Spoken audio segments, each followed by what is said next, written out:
네, 여러분 안녕하십니까? 지탱크TV의 지탱크입니다. 오늘도 어제에 이어서 월간 리뷰 2월 후에 실린 호중별님의 소식을 전해드리도록 하겠습니다.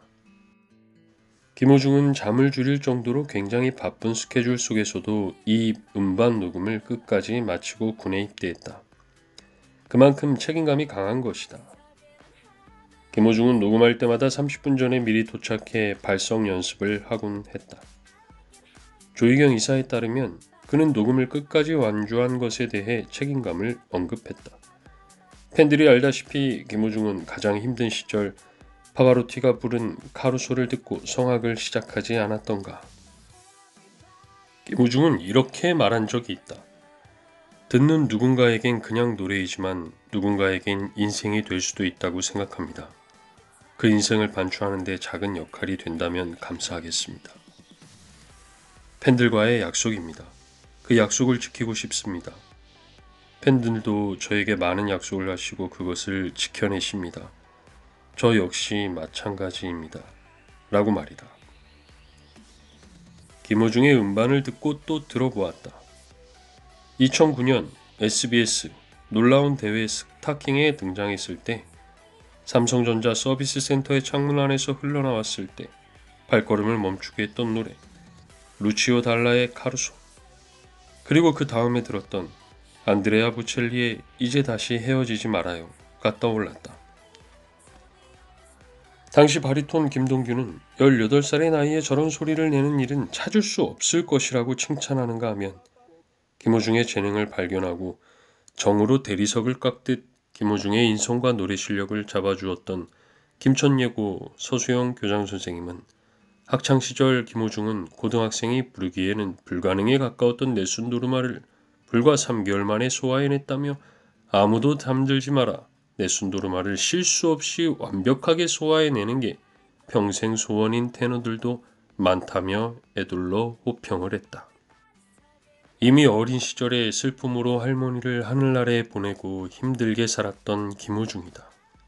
그 이후에도 그의 삶은 녹록지 않았다. 한양대학교 성악과를 입학한 후 얼마 지나지 않아 독일 등으로 공부를 하기 위해 떠나야만 했던 방랑의 세월이 있었고, 2019년 호련이 등장해 방송 무대의 스타덤에 올라 그 청아한 목소리로 스타가 되는 등 신선하고 파고 넘치는 인생의 회전목마를 탔던 그이다.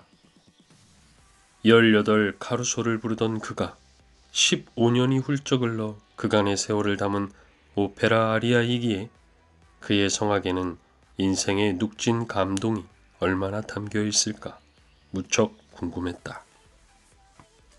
지휘자 김광현, 전도 유명한 김호중을 논하다. 이번 음반은 워너뮤직에서 출시했다. 우선 그가 클래식 음반을 내는 동안 어떤 과정을 거쳤는지 궁금해서 워너뮤직의 조희경 이사에게 김호중의 음반 출시가 갖는 의미와 그간의 과정을 물었다. 우선 음반의 제작 결정은 단순하게 흥행의 요소만을 고려하진 않습니다. 그렇게 결정한다면 100여 년 이상 지속되어 온 음반 발매를 설명할 수 없겠죠. 흥행보다는 흥행하지 못한 경우가 훨씬 더 많기 때문입니다. 또한 한 음반에 승부를 걸 수도 없습니다. 그렇다면 마찬가지로 지금까지의 더 많은 상업적 앨범들 역시 존재하지 않았을 겁니다. 성공한 면이 부각되기 때문에 흥행이라는 측면만 보일 수 있습니다. 물론 그것을 지향하지 않는다고 할 수는 없겠지요. 녹음과 음반화는 시대상의 번영이며 역사 기록물의 일부분이라고 봅니다. 현 시점에서는 그 결과물이 대중성을 확보할 수는 없으나 시대에 따라 또는 트렌드에 따라 대중성의 개념이 달라질 수는 있습니다. 이는 1500여 년 전 그레고리안 찬트도 마찬가지였고, 바로 그 이전과 이후 현대에 이르는 음악사를 보더라도 마찬가지로 적용됩니다. 김호중의 클래식 앨범 역시 그 흐름 속에 있다고 보면 됩니다. 무엇을 어떻게 레코딩할 것인가에 대해서는 심사숙고한 부분이 있었으나 아티스트에 대한 심사숙고는 없었습니다. 결국 김호중의 음반은 인기를 이용하려는 의도나 흥행 목적보다는 시대의 반영과 음악 역사의 기록물로서의 의미가 더 크다는 얘기다. 조희경 이사의 답변을 우리는 클래식에 대한 획기적인 보급으로서의 시대 반영이자 기록물이라고 해석하고 싶다. 시대의 트렌드를 기록한 김호중의 음반 작업을 같이 했던 지휘자 김광현은 김호중의 성악을 어떻게 평가할까?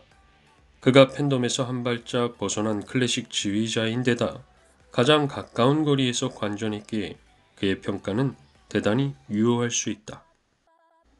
호중 씨는 학창시절부터 지금까지 쭉 성악을 했잖아요. 게다가 대중가요 경연에서도 성악의 기본 발성을 지키고 갔기 때문에 성악적인 면에서는 의심할 여지가 없었습니다.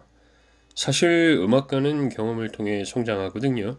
테너 김호중은 이미 어렸을 때부터 크고 작은 무대를 수없이 거치면서 경험을 쌓았습니다.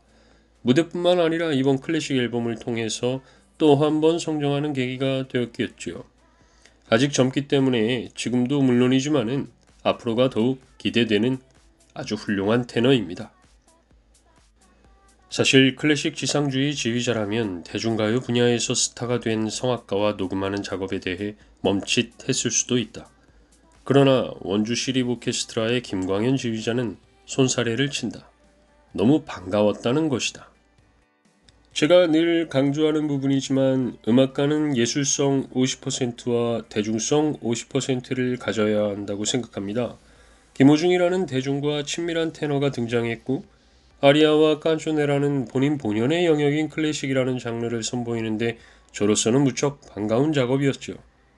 제가 거기에 예술성을 보탤 수 있다면 기꺼이 보태야 한다고 생각했고요.